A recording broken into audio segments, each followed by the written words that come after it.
Assalamualaikum warahmatullahi wabarakatuh. Halo anak-anak semua. Hari ini kita akan belajar tema 7, subtema 2, pembelajaran ke-1 dengan muatan IPS dan IPA. Sebelum mulai belajar, kita berdoa terlebih dahulu ya. Berdoa dimulai.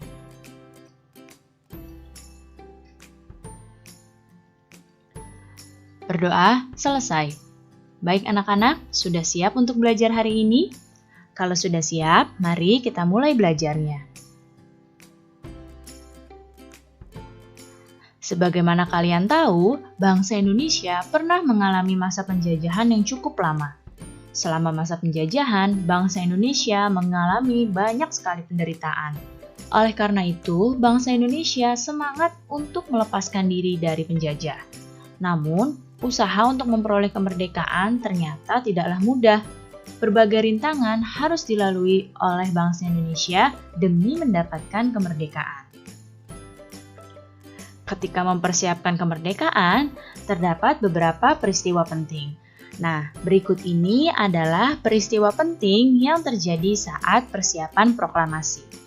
Peristiwa penting yang pertama adalah pembentukan BPUPKI. BPUPKI adalah Badan Penyelidik Usaha-Usaha Persiapan Kemerdekaan Indonesia. BPUPKI dibentuk tanggal 1 Maret 1945 dengan hasil Pancasila.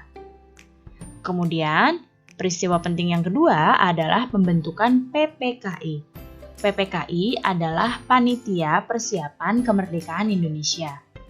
PPKI ini dibentuk pada tanggal 7 Agustus 1945. Hasil dari PPKI adalah pengesahan Pancasila sebagai dasar negara kita.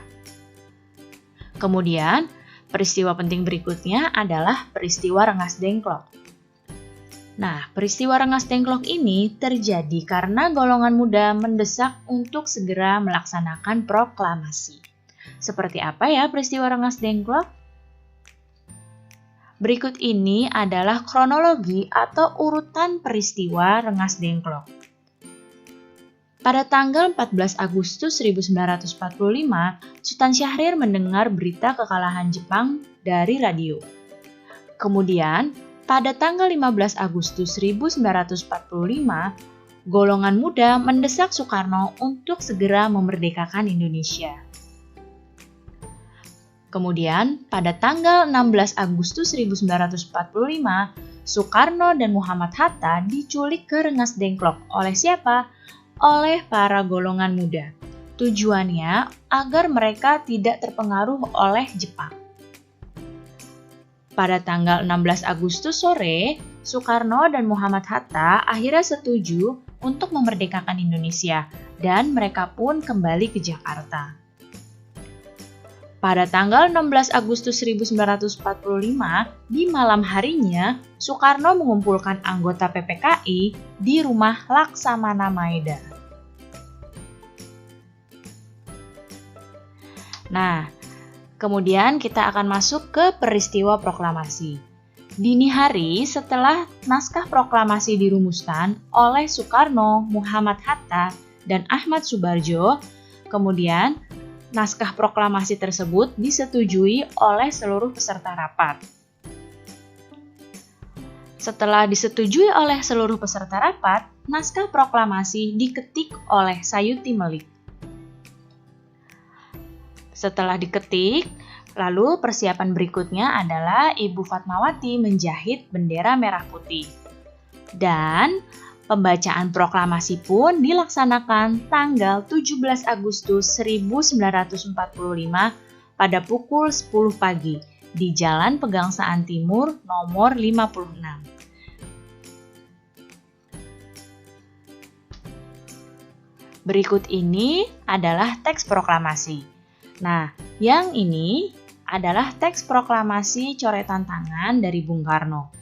Dan yang sebelah kanan ini adalah teks proklamasi yang sudah diketik oleh Sayuti Melik.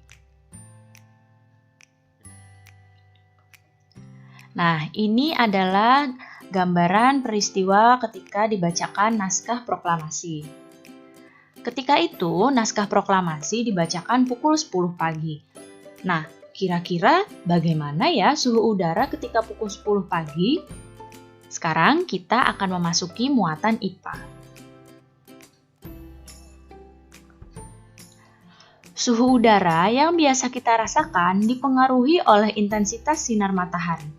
Perubahan suhu dan kalor memiliki hubungan yang erat. Kalor itu didefinisikan sebagai energi panas yang dimiliki oleh benda. Secara umum, mengetahui adanya kalor yang dimiliki oleh suatu benda dapat dilakukan dengan cara mengukur suhu benda tersebut. Kalor yang dimiliki oleh suatu benda itu bisa berubah-ubah, bisa naik dan juga bisa turun. Karena kalor dapat berpindah dari suhu yang tinggi menuju suhu yang rendah. Sekarang perhatikan gambar yang ada di hadapan kalian. Di sini ada gambar, ada air panas dan air dingin yang digabungkan jadi satu. Di sini bisa kalian lihat, air panas ini bersuhu tinggi. Sedangkan air dingin ini bersuhu rendah. Ketika air panas digabungkan dengan air dingin, maka suhunya masing-masing berubah. Suhu yang air panas akan turun dan suhu yang dingin akan naik dan ketika digabungkan akan menjadi air hangat. Jadi, air panas akan melepas kalor karena dicampur dengan air dingin. Sedangkan air dingin menerima kalor dari air panas. Ketika dicampur, air tersebut akan menghasilkan suhu baru dan akan menjadi air hangat. Baik anak-anak, cukup sekian ya penjelasan Ibu kali ini. Mudah-mudahan kalian paham dan mengerti. Terima kasih anak-anak semua, sampai jumpa lagi. Wassalamualaikum warahmatullahi wabarakatuh.